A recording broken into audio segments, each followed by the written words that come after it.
Le magazine Au-delà de l'actualité reçoit pour vous aujourd'hui M. Norbert Yamba Yamba. Il est président de la Nouvelle Vision panafricaine. Il est consultant international, ancien conseiller politique, économique et financier de Etienne Tshisekedi. Madame, Monsieur, merci de nous rester fidèles et de suivre tous les mercredis à partir de 22h15 et jeudi à 12h40 votre magazine Au-delà de l'actualité. Bonsoir. Monsieur Yamba Yamba. Bonsoir madame, bonsoir, merci bien pour l'invitation. La présentation a été bonne. Ben, tout à fait, bon, on ne saura pas tout dire, mais néanmoins c'est l'essentiel a été dit. Il y a autre chose à compléter par rapport à la présentation? Non, seulement sur le plan politique, j'ai été secrétaire général du Front citoyen pour la République, un parti qu'on a mis en place avec l'honorable Jean Bertrand Ewanga. Je suis consultant international sur des questions de développement, de gouvernance et de décentralisation. Ok, vous n'êtes plus ensemble avec Jean-Bertrand Ewanga? Pour l'instant, oui. Parce que j'étais appelé à faire autre chose, mais les relations sont restées les mêmes. Voilà. Alors vous avez créé la Nouvelle Vision panafricaine. La Nouvelle Vision panafricaine qui est un autre schéma, en dehors des schémas ordinaires et traditionnels des partis politiques. Ce n'est vraiment pas un parti politique, mais c'est un cadre où on définit très clairement ce que l'Afrique peut faire pour sortir véritablement de sa pauvreté. Et donc, j'ai préféré, après avoir côtoyé les partis politiques, après avoir côtoyé la société civile, me dire il y a moyen de faire autrement les choses. Et comme ce n'est pas encore suffisamment connu dans la société, il faut qu'il y ait quelqu'un qui commence quelque part. C'est comme ça que nous avons pris l'option de pouvoir travailler dans la perspective de sortir des émotions, mais de tracer un schéma qui permettrait à l'Afrique de sortir de son état de pauvreté. Alors, vous rejoignez ma première question. Pourquoi avez-vous créé un mouvement dénommé Nouvelle Vision panafricaine? Nouvelle Vision panafricaine, madame, parce qu'effectivement, nous avons constaté que les idéologies qui ont milité à la création des partis politiques chez nous, ces idéologies sont en désuétude, sont essoufflés, sont démodés, sont dépassés. Les pays qui ont mis en place ces idéologies, santé, le socialisme, le libéralisme, etc., ces pays-là sont en train de s'éloigner petit à petit parce que ça ne donne plus de résultats. Et c'est comme ça que vous avez vu des gens comme Macron en train d'arriver, il dit « je suis ni de gauche ni de droite ». Vous avez vu par exemple quelqu'un comme Trump qui arrive, bien qu'il est républicain, mais avec une nouvelle façon de faire les choses. Et toutes ces idéologies qui ont été appliquées en Afrique n'ont pas donné de résultats. Oui. L'Afrique est restée le continent problématique par excellence. Et nous disons, qu'est-ce qu'il faut faire vraiment pour que l'Afrique puisse sortir? Nous avons réfléchi en disant que si vous voyez la colonisation, si vous voyez la traite négrière qui a décimé l'Afrique, si vous voyez l'impérialisme, le néocolonialisme, on réalise finalement que ces différentes agressions n'ont pas permis à nos pays de fonctionner comme il se doit. Mais nous sommes arrivés quand même à des indépendances depuis les années 60. Et nous avons connu des grands leaders de l'époque comme Kwame Nkrumah, comme Patrice Lumumba, comme Sékou Touré, Modibo Keïta et compagnie. Récemment, vous avez suivi, il y a le colonel Kadhafi, il y a Thomas Sankara. Tous ces gens ont estimé qu'il y avait quand même nécessité de changer les idéologies, d'être fondamentalement africains et de nous réconcilier avec notre identité culturelle. Eh bien, en dehors de ces gens qui ont été considérés comme les gens à marge de la société, nous avons vu, n'est-ce pas, deux pays organiser ce qu'on a appelé l'organisation de l'unité africaine. C'était une perspective d'organisation des États-Unis d'Afrique. Mais malheureusement, l'Occident n'a pas voulu. C'est comme ça qu'on a divisé l'Afrique en groupes de Morovia et de groupes de Casablanca. Récemment, Kadhafi s'est battu, mordicus, pour qu'effectivement on revienne aux États-Unis d'Afrique. Et voilà, donc la situation n'a pas été acceptée parce que nos chefs d'État, nos dirigeants sont téléguidés de l'extérieur. Ils jouent le courtier, ils jouent le commissionnaire des Occidentaux, etc. On a mis en place l'Union africaine, mais qui ne peut vivre qu'avec des ressources qui viennent de l'extérieur. 80%, 90% des ressources viennent de l'extérieur. Le bâtiment de l'Union africaine à Addis Abeba a été construit et financé par la Chine. L'extérieur, aujourd'hui, on se réalise finalement que malgré que nous avons 54 pays, lorsque vous examinez la vie des citoyens de tous ces pays, on réalise finalement que ces pays n'ont pas l'air d'avancer. C'est vrai que l'Afrique est unique, mais elle est variée. Vous avez le Nord, vous avez les Maghrébins, ils se battent à longueur de journée pour sortir de leur situation. L'Égypte, le Maroc, l'Algérie, la Tunisie, c'est tout à fait normal. Ils sont là en train véritablement de travailler dans la perspective de sortir, n'est-ce pas, du bourbier. L'Égypte aujourd'hui prend la locomotive avec 310 milliards de dollars par an. Oui. Et donc j'allais parler du produit intérieur brut. Mais le Maroc aujourd'hui est parmi véritablement les pays émergents, parce qu'il y en a 68 aujourd'hui. Et donc, lorsque vous allez à l'ouest, vous avez les Nigeria, vous avez la Côte d'Ivoire, le Ghana, le Sénégal, etc.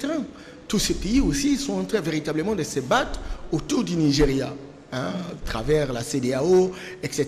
Mais le Nigeria aujourd'hui a 520 milliards de dollars de produits intérieurs bruts. Le Nigeria vient de mettre, outre les trains muets, les trains urbains et ruraux, ils viennent d'acheter le TGV. Le TGV, c'est 10 milliards de dollars. Ils ont mis le rail. Aujourd'hui, le Nigeria est dans un processus d'industrialisation. Lorsque vous voyez, par exemple, la Côte d'Ivoire, aujourd'hui, c'est un pays qui est en train véritablement de se battre, bien que 38 milliards de dollars de produits intérieurs bruts. Mais la Côte d'Ivoire, dans les cadres de partenariat public-privé, vient de mettre en place un projet avec les Français. De météo. Je termine, madame, parce que c'est une idée. Et vous allez au Sud, c'est l'Afrique du Sud, avec 420 à 400 milliards. Vous allez à l'Est, vous avez l'Éthiopie. Et donc, au centre, c'est le Congo-Kinshasa. Le Congo n'a que 40 milliards. Avec tous ces pays satellitaires comme le Gabon, le Congo-Brazza, etc. Ces pays fonctionnent de la même manière. Et donc, l'Afrique aujourd'hui se révèle comme les continents problématiques par excellence. Au point où le Congo est à genoux, au point où il y a un trou noir au centre. Et donc, il est difficile de booster le développement de l'Afrique si effectivement le Congo ne se met pas debout. Et c'est comme ça que nous avons pensé que si l'Afrique a été saucissonnée, si l'Afrique a été morcelée, c'est par la volonté des Occidentaux qui l'ont divisée sur base d'une carte mal dessinée et par des personnes qui n'ont jamais été en Afrique. Il faut réconcilier l'Afrique, il faut refaire l'unité, il faut construire les États-Unis d'Afrique. Vous parlez d'un projet des États-Unis d'Afrique. Tout à fait. C'est ça. Alors la question, dites-nous en quelques mots, comment va se concrétiser ce projet? Ce projet va se concrétiser autour de trois axes. De trois faits bien importants. Le premier point qui consolide notre vision, c'est de dire l'Afrique aujourd'hui a beaucoup de richesses qui ne sont pas encore exploitées. Une étude qui a été faite, je l'avais dit autrefois, par François Ndengue, qui est un Camerounais, qui a un grand cabinet d'expertise sur la place de Paris, a démontré sur base des 14 minéraux stratégiques que l'Afrique prend la première position sur les 14 minéraux stratégiques. Aujourd'hui, le cobalt est trop prisé à travers le monde, recherché à travers le monde. La batterie d'aujourd'hui et de demain se fera à l'aide de cobalt. Le coltan, nous avons 80% dans le Congo. C'est le Congo qui dispose de 80% des réserves du monde. Et donc, le coltan qui, aujourd'hui, entre dans les alliages électroniques pour avoir de pistes qui peuvent servir au niveau des téléphones, au niveau satellite, au niveau des ordinateurs, etc. Ça, c'est le coltan. Et il me semble que nous n'avons pas grand-chose par rapport à ce... Et donc à partir de ces richesses... Nous avons ces richesses, ces minéraux qui sont encore de potentialité. Nous avons également ce qu'on appelle la superficie. Lorsque vous regardez la superficie de l'Afrique, c'est 30 millions de kilomètres carrés. Et l'Afrique est secondée par la Russie avec 17 millions. Les États-Unis, c'est 9,8 millions. La Chine, c'est 9,6 millions. Donc, en termes de superficie, que nous n'avons pas encore fait de prospection. Nous sommes le plus géant du monde. Nous avons la taille la plus élevée du monde. Et donc, aujourd'hui, la Chine a 14 milliards, 1,4 milliard de personnes. Les États-Unis, 350 millions de personnes. La Chine, c'est... non, j'allais dire la Russie, c'est 157 millions de personnes. Et donc, l'Afrique a 1,250 milliard de personnes. Donc, la population africaine sera une personne sur 3 à 2100 dans le monde. Et que la jeunesse africaine sera de 60% qui auront moins de 14 ans. Et l'Europe, l'Asie, l'Amérique auront une jeunesse de 30%, avec une vieillesse, une population vieille de 70%. Il est même prévu que l'Afrique sera le continent du XXIe siècle. L'Afrique aura 70% des richesses, la somme des richesses des États-Unis et de l'Europe. Et alors, même pour que nous puissions réussir véritablement ce projet, il faut que nous soyons ensemble. Les États-Unis d'Amérique. Il faudrait qu'il y ait les États-Unis d'Afrique. Regardez, madame, nous avons le lac Kivu. Aujourd'hui, le lac Kivu dispose de gaz méthane, mais nous les partageons avec le Rwanda. Le Rwanda a investi 500 millions dans le cadre de sa coopération stratégique avec l'Inde pour exploiter le gaz méthane. La densité du gaz méthane dans le lac Kivu que possède le Congo, c'est loin supérieur au Rwanda. Mais quand vous allez au Rwanda, que ce soit à Tchanguru, à Butare, sur l'ensemble du territoire, même dans les bananeraies, il y a du courant. Ils ont l'énergie propre avec le gaz. Mais si nous étions un seul pays africain, comme le Congo dispose de ces ressources potentielles, on peut mettre en place un investissement intégrateur, mettre en place un projet fédérateur qui regrouperait véritablement le Congo et le Rwanda. Je vous donne un autre exemple, madame. Oui, très Lorsque vous prenez la Zambie, il produit du cobalt, il produit du cuivre. Et nous sommes d'ailleurs des grands pays africains qui produisent du cuivre. Qui produisent du cuivre, des grands pays. Mais qu'est-ce qu'on voit? La Zambie a son usine, nous avons notre usine. La Zambie a son personnel, nous avons notre personnel. Alors il faudrait voir une usine commune. S'il y avait un seul projet intégrateur, à ce moment-là, on épargnerait de l'argent, on épargnerait de l'énergie et on aurait un peu plus d'argent pour monter une autre usine, non seulement d'extraction, mais de production, de commercialisation. Ça nous référait véritablement des multinationales. Regardez aujourd'hui en Afrique. En Afrique du Nord, nous avons des pays comme l'Algérie.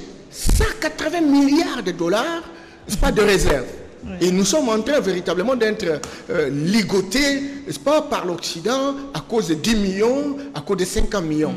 Et si on était un seul pays africain, on mettrait une caisse de péréquation et toutes les ressources générées par le Maroc, qui aujourd'hui véritablement se trouvent parmi le pays nanti, le Nigeria, parmi les pays nantis, je vous ai dit 520 milliards de produits intérieurs bruts, l'Afrique du Sud 400 milliards. On ferait une péréquation pour construire les équilibres. À quoi la nouvelle vision panafricaine est-elle différente de l'ancienne? De l'ancienne. Mais la nouvelle vision, elle est différente de l'ancienne, simplement parce que lorsqu'on a créé le panafricanisme, il y a eu des contestations. Vous savez que l'Afrique a été le continent qui a été le plus agressé, qui a connu l'esclavage, qui a connu la traite négrière. On a décimé plus de 300 millions de personnes qui ont été déportées naturellement dans les Amériques et dans les Caraïbes. Et donc, les Africains ont réagi en Haïti. Ils ont réagi aux États-Unis pour dire qu'on arrête. L'Africain ne peut pas devenir véritablement l'esclave. Et vous savez tout ce qui s'est passé en Afrique depuis les indépendances. Nous sommes ligaturés, nous sommes incarcérés par ceux qui se disent les plus puissants. Nos richesses sont emportées par eux. Mis aux mains à longueur de journée, simplement parce que, par la volonté de certaines personnes, de certaines puissances. Et ça, c'était une réaction de tout Africain, d'origine ou de souche, pour dire, il faut qu'on arrête, il faut qu'on se batte pour arrêter cela. Mais effectivement, on a commencé ce combat. Vous savez, le Toussaint d'ouverture en Haïti, ils sont dans un rayons indépendants en 1804. Mais la situation n'a pas changé. On est toujours dans la pauvreté. Allons-nous continuer simplement à résister, à dénoncer la traite, les différentes agressions, sans mettre en place un schéma qui nous permette de lutter contre la vraie ennemie qui est contre nous aujourd'hui, c'est la pauvreté. Alors, le projet de création des États-Unis d'Afrique, c'est un projet qu'a repris sans succès Kadhafi. Oui. Est-ce que ce projet, ce n'est pas un mirage? Il faut construire une dynamique qui permette de consolider un ancrage au niveau sociologique, au niveau territorial, au niveau institutionnel en Afrique. Parce que le salut de l'Afrique passe par les États-Unis. Mais il faut encore une nouvelle donne. L'intelligence économique. L'intelligence économique suppose que nous avons des richesses. Je vous ai dit qu'il est même prévu, toutes les littératures qui croyaient que le 21e siècle serait asiatique, tout le monde pense que ça serait africain. Mais si nous profitons de nos richesses, si nous profitons que nous puissions nous réconcilier avec notre environnement, réconcilier avec notre environnement suppose, et c'est l'une des spécificités de la nouvelle vision, c'est le rétablissement de l'identité culturelle. C'est la restauration de la conscience historique. C'est la restitution de nos républiques aux citoyens. Et c'est donc l'appropriation de ce que représentent nos richesses, mais qui nous permettent non pas de vivre en autarcie, mais de négocier avec les différents partenaires. Et aujourd'hui, les opportunités sont disponibles parce que hier, il n'y avait qu'un seul directeur du monde, ce sont les États-Unis. Aujourd'hui, lorsque vous regardez en Asie, vous avez d'autres pôles émergents, comme l'Inde, comme la Chine. Dans les régions asiatiques, vous avez le Singapour, vous avez la Corée du Sud, vous avez la Malaisie, vous avez le Taïwan, vous avez le Yukon.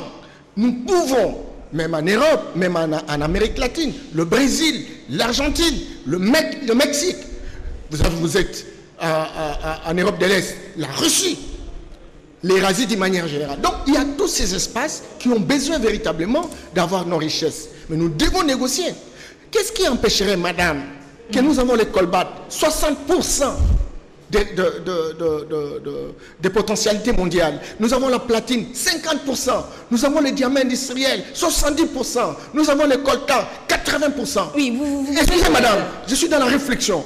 Qu'est-ce qui empêcherait aujourd'hui que nous puissions dire notre cobalt ne peut pas être vendu comme ça? Si vous êtes américain, si vous êtes chinois, si vous êtes brésilien ou coréen, vous voulez exploiter dans notre pays? Ok, exploitez notre coltan, notre cobalt, mais mettez une usine de transformation. Ça veut dire quoi? Lorsqu'on met les usines d'extraction, on met les usines de transformation, on va mettre aussi la société de commercialisation. On va engager les gens à partir de l'extraction, on va engager les gens en passant par la transformation et la commercialisation. Alors, nous sommes capables de le faire. Nous sommes capables, comme vous le dites là, M. Yamba Yamba. Il faut une élite d'excellence. Il faut une élite transformationnelle, il faut une élite visionnaire, une élite motivante, une élite inspirante. Ça ne se ramasse pas dans la vie. Les leaders charismatiques comme Kadhafi, comme Sékou Touré ont échoué. Il n'y a pas que, madame, vous êtes en train de parler avec moi. Oui.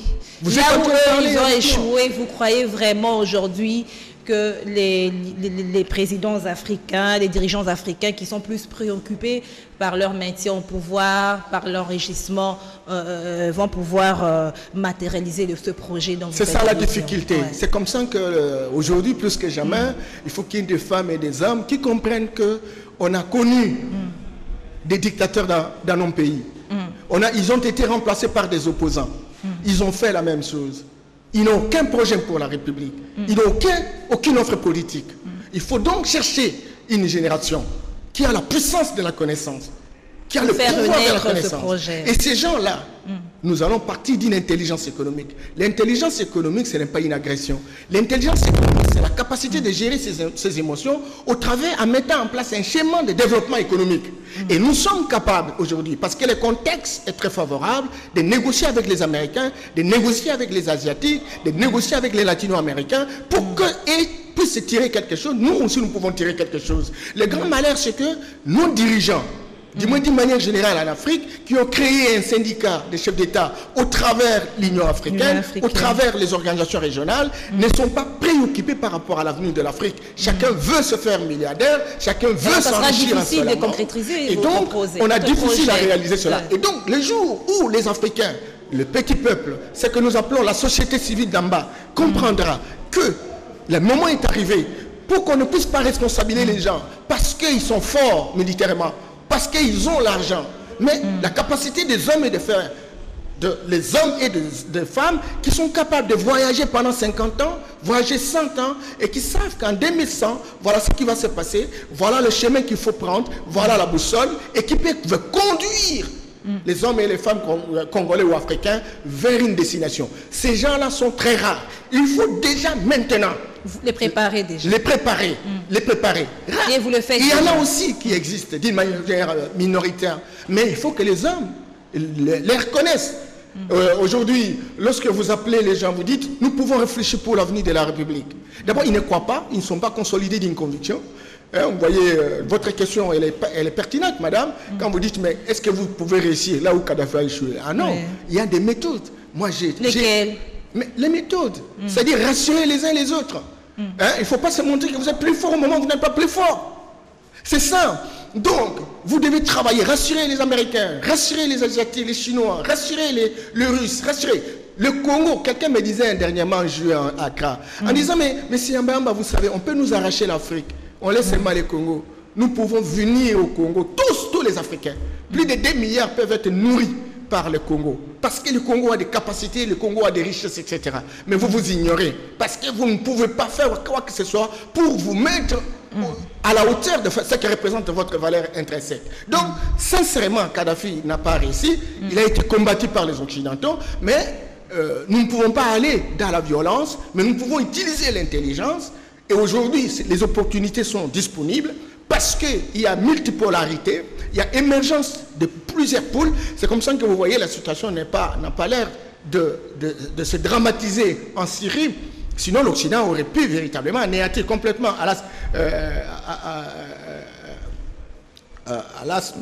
le président Abbas al-Assad, le président syrien, le mettre hors d'état de nuire. Il négocie avec le RIS, il négocie avec la Chine, etc. Nous aussi, nous pouvons dire, Américains, vous voulez quoi? Vous voulez exploiter le cuivre? Mais venez-y. Mais nous faisons. Est-ce que ce sera possible aujourd'hui? Nous lançons un appel d'offres avec adjudication. Nous mettons les spécificités techniques de ces gens qui veulent venir. Et chacun devra soumettre. Et naturellement, ça demande en fonction des spécificités techniques que nous aurons présentées. Ça, nous pouvons le faire. Et beaucoup de pays l'ont fait. C'est comme ça que vous voyez la Corée du Sud, qui était avec nous de la même manière en 1960. $360 par habitant par an. Nous, on avait 368. La Corée du Sud, aujourd'hui, est devenue la 13e puissance économique du monde, avec $32 000 par habitant par an. Nous sommes restés à $400. Tu vois? Et l'Afrique du Sud était de la même manière que nous, en 1960. Mais l'Afrique du Sud a 400 milliards de dollars de produits intérieurs. Nous sommes à 40 milliards. Donc, 10 fois moins que l'Afrique du Sud. Le Singapour, c'est un petit pays à la taille de la Gombe, qui aujourd'hui dispose de $52 000 par habitant par an. 4 fois l'économie sud-africaine. Mais Singapour, c'est indépendant en 1965. En 1960, c'était les marécages. Ça ne pouvait pas égaler le Congo. Donc nous avons failli, parce que nous n'avons pas eu un leadership qui avait la vocation, qui avait l'onction et la capacité de visualiser l'avenir. Faire un voyage, n'est-ce pas, de prospection. Rêver sans faire la rêverie romantique. Et ça, il faut que ça... Alors, aujourd'hui, la plus grande organisation panafricaine, c'est l'Union africaine qui a remplacé l'OUA sur initiative de Muammar Kadhafi. L'Union africaine financée à 70% par les partenaires extérieurs. Est-ce que c'est sur... elle peut être considérée comme la fondation sur laquelle se construira les États-Unis d'Afrique? Ce sont des tentatives. Ce sont des tentatives parce qu'au travers... Financé à 70%. On a bien entendu... Vous l'avez d'ailleurs évoqué tout au début. C'est une douleur d'enfantement. C'est une douleur d'enfantement. Parce que je vous ai dit que l'OIA, qui a précédé l'Union africaine, c'est une organisation qui est devenue finalement le syndicat des chefs d'État. Ça n'a pas donné de résultats. Et ça a été financé à 77%. Et donc, l'Union africaine, d'après Kadhafi, qui avait insisté pour qu'on crée les États-Unis d'Afrique, un État continental fédéral, les Africains, notamment nos dirigeants, d'une manière générale, ne l'ont pas voulu parce que téléguidés de l'extérieur. Mais aujourd'hui, il y a une évolution positive. Le contexte d'hier, ce n'est pas le contexte d'aujourd'hui. Beaucoup d'Occidentaux disent, on a tué Kadhafi, on a arrêté Laurent Gbagbo. Et donc, ils ne veulent plus prendre des responsabilités pour être condamnés par les Africains. Combien d'afro-descendants se sont mis sur la route pour plaire Kadhafi, pour plaire Lumumba, etc. Donc, on n'est plus en mesure de faire n'importe comment. Et donc, aujourd'hui, l'Union africaine, ça a les mêmes séquelles que l'OIA, etc. Et nous disons qu'on ne doit pas s'arrêter à l'Union africaine. Il faut construire des passerelles pour reconstituer l'unité, avoir un État africain fédéral, les États-Unis d'Afrique, où on va véritablement avoir des projets intégrateurs. Lorsque vous lisez très clairement le NEPAD, à l'Union vous lisez africaine, NEPAD, qui est un programme qui a été mis en place. C'est pas par l'Union africaine à son temps. Ben, écoutez, vous trouvez beaucoup de projets au niveau des régions, beaucoup de projets au niveau africain, beaucoup de projets. Mais bon, ces projets n'ont jamais été d'application. Il faut donc donner la possibilité à ce que les États-Unis se créent. Et vous verrez, hein, au lieu qu'on ait le métro, regardez Congo-Kinshasa et Congo-Brazza, même pas un petit pont ici pour traverser. Il faut avoir des bateaux de 1914, etc. Tu vois, donc on est dans cette situation-là. On ne veut pas avancer. Alors il faut arriver à ce qu'on crée ces États-Unis d'Afrique. Et à ce moment-là, les 5 régions seront ensemble et il y aura des échanges, il y aura une intelligence économique, il y aura une restitution de notre identité culturelle. Nous allons inventer notre science et cette science devra aider à ce que notre patrimoine culturel puisse être véritablement la fondation. Les intellectuels que nous avons sont des gens qui souffrent de la diplomanie. On a le diplôme, mais on est malade parce qu'on est incapable de changer la société. Tout cela devra se faire dans les cas des États-Unis d'Afrique parce qu'on va faire constituer un rapport politique. Alors, vous êtes d'accord ou pas d'accord par rapport à ce que disent certains analystes, que le panafricanisme est un concept qui n'a jamais réussi à pénétrer les classes défavorisées du continent africain? Non, c'est vrai que nos chefs d'État n'ont jamais popularisé ce que nous voulons véritablement faire, ce qu'ils veulent faire. Ils veulent que l'Union africaine, l'OIA à son temps, reste à leur niveau. On génère des décisions, on génère des résolutions qui leur permettent de se soutenir mutuellement. Et bon, ils n'ont pas encore réfléchi véritablement pour permettre à leur peuple de trouver leur compte. C'est comme ça que lorsque nous sommes ici, par exemple, en République démocratique du Congo, lorsque vous êtes à Ngweshe ou à Bafassé, dans les provinces orientales, madame, les gens ne connaissent même pas ce que c'est l'Union africaine. Et donc, on ne popularise pas, on n'institutionnalise pas. Mais nous avons quand même une représentation de l'Union africaine ici. Vous avez déjà entendu une conférence ici où on défile dans les universités, on défile dans les quartiers, en appelant les maraîchers, en appelant pas, les menuisiers, les dockers, etc. pour leur parler, vous les journalistes. Est-ce que vous connaissez véritablement les tenants et les aboutissants de ce que représente l'Union africaine? Donc, tant que les chefs d'État africains n'ont pas encore pris la responsabilité pour comprendre ce que représente la place de l'Afrique aujourd'hui en ce 21e siècle, et que c'est décidé pour dire qu'on puisse, j'allais dire, désinstaller le logiciel de corruption pour s'enrichir seul, imbéciliser toute une élite politique, pour aller dans la direction véritablement de la déconstruction de tout un État. S'ils n'ont pas encore cessé véritablement de s'auréoler d'un prestige des hommes providentiels, à ce moment-là, on n'ira nulle part. Mais il faut aussi, maintenant, plus que jamais, avoir des hommes et des femmes qui ont une nouvelle vision et qui savent comment l'Afrique peut véritablement booster. Mais là, est-ce qu'ils ont l'argent? Parce qu'aujourd'hui, les partis politiques se construisent autour des hommes, pas autour des projets, pas autour des offres politiques. Et ces projets-là n'incarnent aucune idée qui peut changer l'Afrique. Et donc, nous allons vivre pendant encore un autre siècle. On va perdre, on va rater ce siècle. Simplement parce que les hommes et les femmes, vous les journalistes, vous aurez pu aider, faire émerger des hommes comme nous d'ailleurs, qui avons véritablement cette économie de la connaissance, qui ont un chemin pour l'Afrique, et pouvoir émerger. Mais on va vous dire, écoutez, Yamba parle, mais est-ce qu'il a l'argent? Tout se résume en fonction de l'argent, tout se résume en fonction du clientélisme, tout se résume en fonction du tribalo-régionalisme, et donc, les citoyens, les petits citoyens, la police, vous les journalistes, les dockers, les maraîchers, les enseignants, les fonctionnaires de l'État, ils ne trouveront toujours pas leur compte. Vous avez suivi le 1er mai, ils réclament simplement une augmentation de $25. Et alors maintenant, il y a des gens qui s'enrichissent en longueur de journée. Vous avez entendu, hein, à l'époque du Premier ministre Matanta, le coulage des recettes. Vous avez entendu le conseiller spécial du président de la République parler, n'est-ce pas, de la volatilisation de 15 millions de dollars, etc.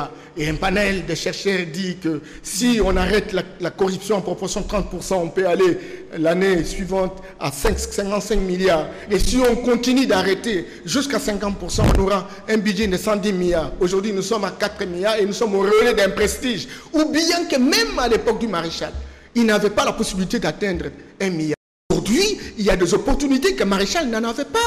Nous avons la télécommunication. Puisque vous avez parlé du maréchal Mobutu, ouais. En 1996, il y a eu une coalition des pays africains instrumentalisée par l'Occident qui a envahi l'ex-Zaïre et puis l'ex-Zaïre pour chasser Mobutu et plonger les pays dans une guerre de plus de 20 ans. De telles actions telles que la maltraitance, le refoulement massif de populations africaines dans des pays d'accueil, ça ne constitue pas un frein pour la mise en œuvre du projet de panafricanisme. Mais c'est pourquoi je vous parle des États-Unis d'Afrique et le Rwanda. Mais... c'est le Rwanda qui a piloté véritablement l'Afghan, qui a chassé Maréchal. Il faut aller au Rwanda, aller à Kigali. Vous allez voir. Le Rwanda est déclaré aujourd'hui comme le pays miracle économiquement. Le Rwanda est en train de terminer son aéroport, son aérogare, de 30 passerelles. 30 passerelles, madame.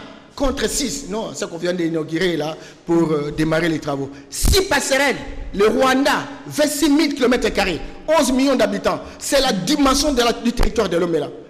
30 passerelles, 850 millions. Nous, 6 passerelles, 350 millions. Or, si vous prenez 850, 30, si nous avons 350, c'est que nous aurions pu avoir 15. Quelque part, il y a surestimation du coût. Et le Rwanda, aujourd'hui, miracle économique. Qu'est-ce que le Rwanda dispose? Qu'est-ce que nous ne disposons pas? Et c'est pourquoi j'ai dit, au lieu de donner libre cours à des sous-traitants africains, parce qu'on peut tout changer, on ne sait pas changer la géographie. Le Rwanda restera notre voisin, encore que nous sommes tous des pays africains. Nous sommes de l'Afrique subsaharienne.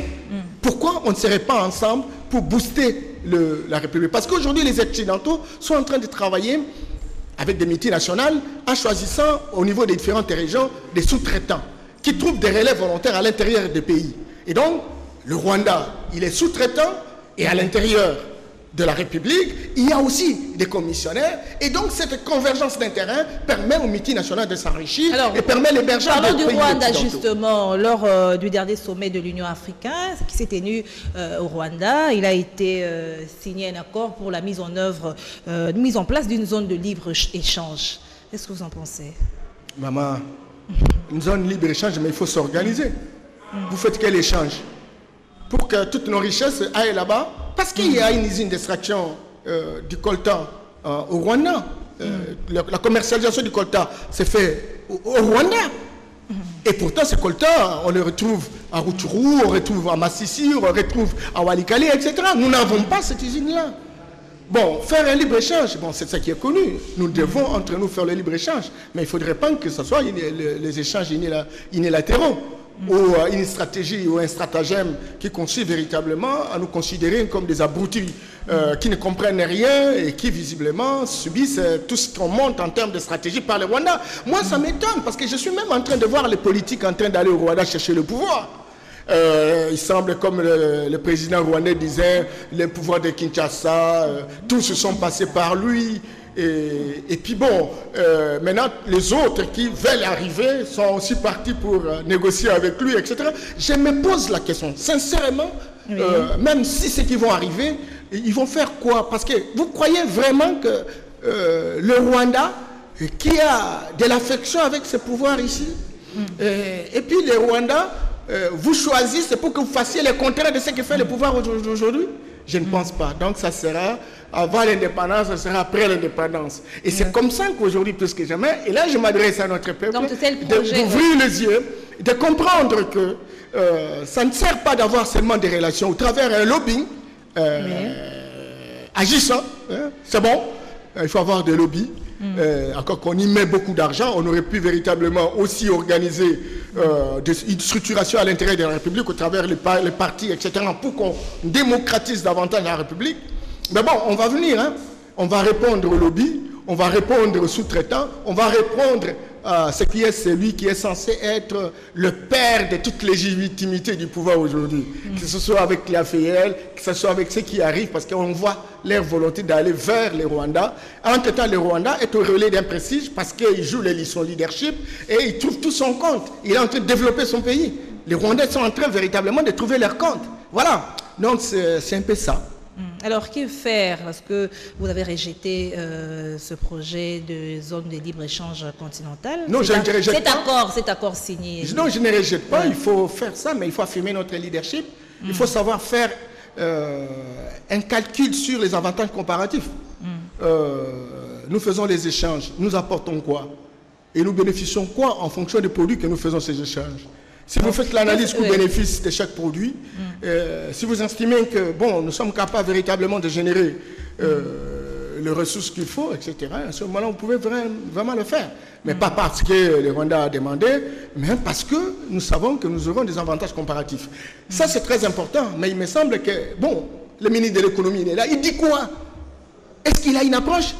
J'entends le ministre du commerce extérieur, international, je ne sais pas quoi là, ils sont toujours toutes de petites choses, importation, déportation, encore qui bénéficient véritablement des avantages autour des décisions qui se prennent. Hein, non mais ça soutient quand même l'industrie locale.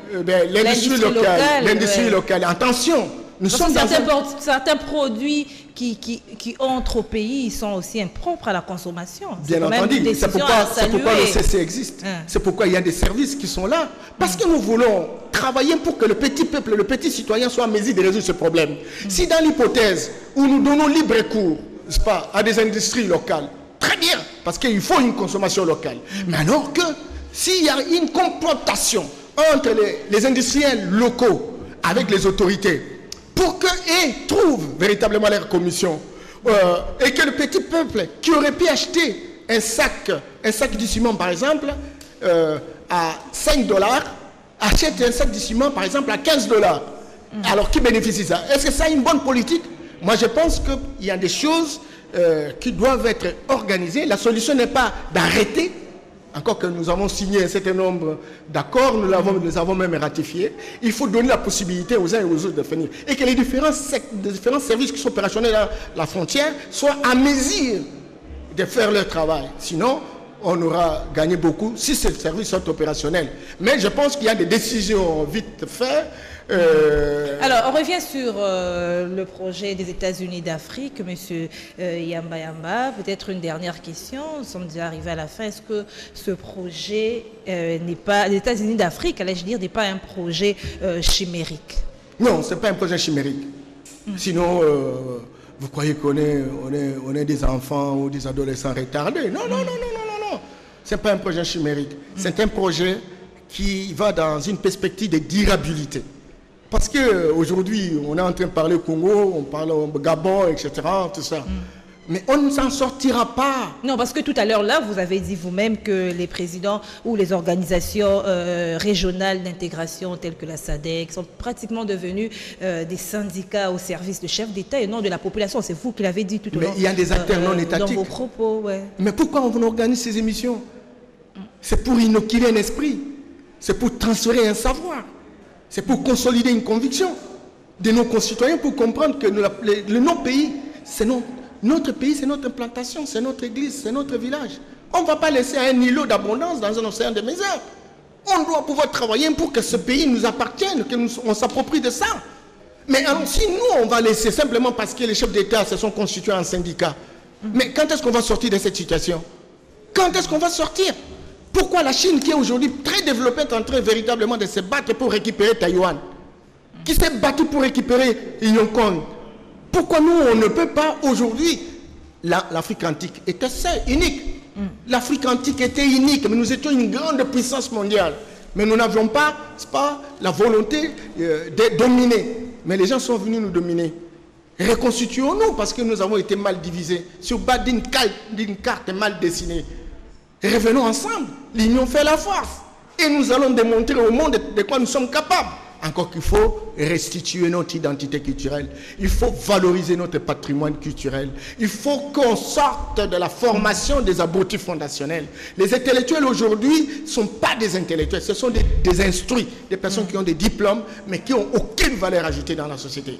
Et si nous revenons à notre patrimoine culturel, nous aurons aussi à nous ouvrir avec la culture exogène, sous forme d'un greffage. Mais nous aurons la fondation cette fois-là. Et nous sommes capables de sélectionner. Parce qu'un baobab sans racine, c'est un baobab qui est appelé à tomber. Et nous ne voulons plus tomber. Espérons que ce projet que prônait Feu Kadhafi de la Libye va se concrétiser un jour. Moi, je prends la nouvelle vision. C'est-à-dire, ce que Kadhafi a prôné, c'est qu'un Nkrumah, Lumumba et compagnie ont prôné. Moi, j'ajoute des éléments additionnels.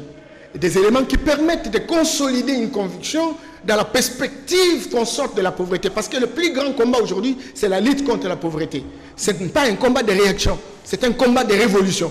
Révolution au travers des différents secteurs de la vie pour que nous puissions véritablement nous assumer en tant qu'État qui a une fondation qui est capable de compétir sur le plan international. Merci, M. Yamba Yamba. Ça manque de vous remercier. Je rappelle que vous êtes président de la Nouvelle Vision panafricaine, vous êtes consultant international et ancien conseiller politique, économique, financier d'Étienne Tshisekedi. Merci bien pour l'invitation. Oui. Merci en tout cas, madame. Nous sommes disposés de pouvoir travailler fort pour que cette idée, cette graine, ces germes, à travers les différents pays, nous sommes en contact, je l'avais dit, avec 43 pays. Il y a des relais qui sont là, mais je suis président de la Nouvelle Vision panafricaine.